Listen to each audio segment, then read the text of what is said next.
you made one statement that I disagree with, in terms of the illegal immigrants taking jobs that, African Americans can take and so forth that others would take. They don't. They take the jobs nobody else wants. They take the jobs that nobody else wants. I am someone that Democrats feel comfortable voting for. You name it, and they were on the wrong side. Whether it was taxes, Obamacare, immigration, the car check bill, the mosque, school choice, financial regulatory reform, they spent the entire time trying to outdo themselves, showing who's the more liberal. Breshman's been calling out Carolyn, saying Carolyn's not strong enough in her support for the mosque.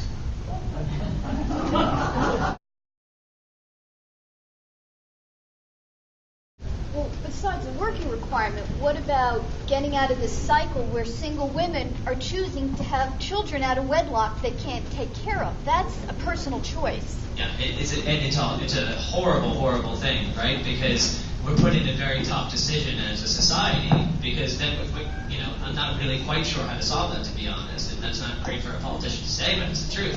Because on the one hand, I really don't want to penalize a child by not giving her mother the medical care of the child, the medical care. Well, I think incentivizing bad behavior is bad government policy. I think the best way to address your specific question is to look at how New Jersey dealt with it.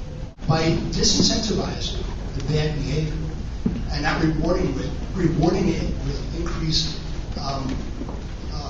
welfare payments, what they found is that people who then had to become responsible for their own behavior there was a decrease in out-of-wedlock pregnancies. There was actually a decrease in pregnancies, and just as importantly, without an increase in abortion. That's really a national issue.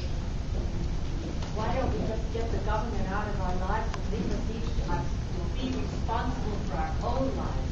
And if anyone really is in trouble, community groups used to take care of people before the government interfered.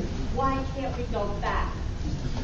Well, something, we should go back. We should encourage that. But I think there are some people who are just going to fall outside of the safety net. We're having the whole country fall outside for a few people whom a community can take care of. And they did. Yes. They did. My name is John Press. I'm the leader of the Brooklyn Tea Party. And I have a question for you. Sure. Everybody here has talked about cutting taxes, which is, of course, a Republican thing. I hope everybody does. But we've also got to lower government spending. Specifically, what are the top 2 ways that you are going to lower government spending? Okay. And I wish to ask that question of all politicians going forward. Thank you. It's funny because typically you'll get that question and everybody's first response is, we're going to cut taxes, we're going to cut taxes. So I'm glad that you're actually putting that out. Though I would love to be able to say I'm going to cut taxes in the next year or so. The first thing you have to address is spending. And here's the particular answer to that. New York State, with an independent auditor, said to have $18 billion in Medicaid fraud. That's 18 billion, not million. That's 18 billion of 60 billion nationwide, more than Texas, California, and Florida combined. And by the way, that would pay our deficit. The second thing we're going to do is an independent investigation into the MTA, and we're going to make sure that, how many of everybody in this room rides the MTA?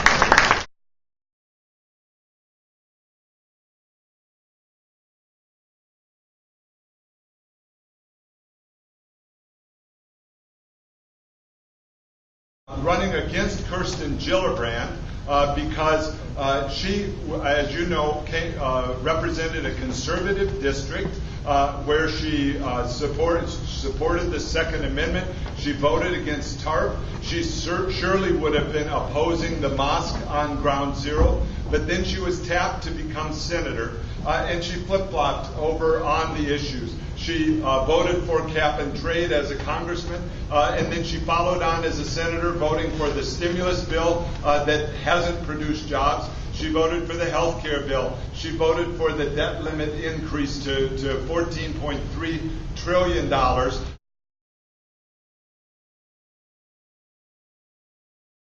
We're using a Mickey Mouse accounting system, the cash basis that you use to balance your checkbook, and we're not recording on the books the liabilities that the next generation has to pay. The real national debt is not $13.6 trillion. That's the bonded debt. Treasury bills, treasury notes, savings bills. You got to add to that the liability computed by actuaries, just like SEC reporting companies have to do. $45 trillion, a liability for Social Security and Medicare. And we're not finished. What about Fannie Mae, Freddie Mac, Pension Benefit Guaranty Corporation, the Post Office, the Farm Credit System? All these Enron-type special purpose entities are off the books. They're called government-sponsored enterprises. At least another $5 trillion for that. And we're not finished. Military pensions, civil service pensions, veterans affairs, benefits, all off the books. Add them up, $63 trillion. The man with the camera, who are you representing? I'm representing the Brooklyn Tea Party, and my question is, what are the top two, you've spoken actually very well on fiscal matters, but what are the top two programs that you're going to cut? You spoke about how this is costing money, this is costing money. What are you going to cut to help balance the budget? We have to start with repealing the health care bill, absolutely, because it did reduce the cost of health care. Number two, this financial regulation bill that she voted for. You're shooting New York in the foot.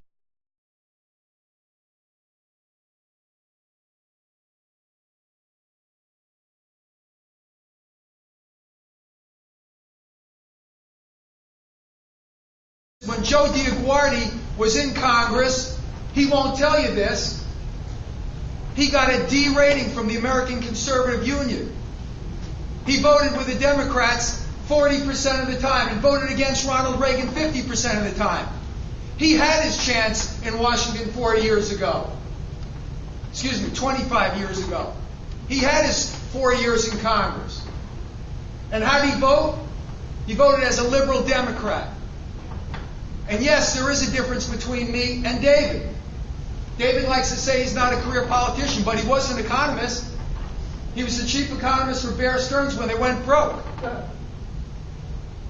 And he kept predicting that things were going to get better, and things were going to get better, and things were going to get better. And the housing slump was just a blip on the radar screen.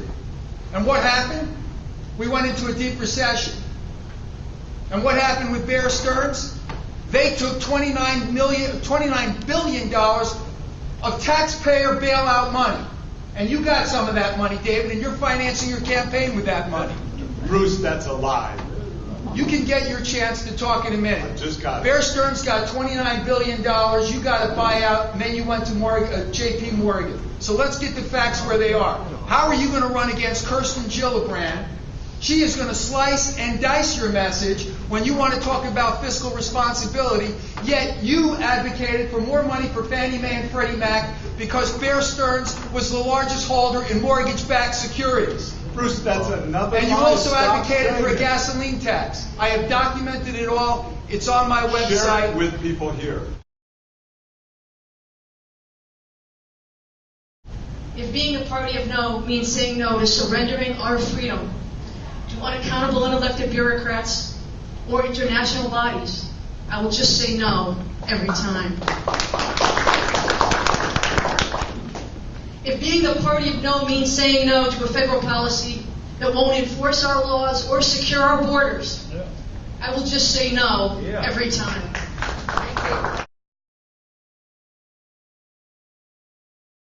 We are the most generous nation in the world.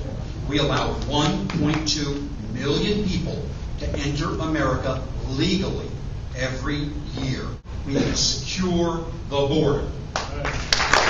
7 or 8 different narco-trafficking cartels down there on the border. They make more than $10 billion a year. 238 cities in the United States have gang problems related to those narco-trafficking organizations. This is a national security problem.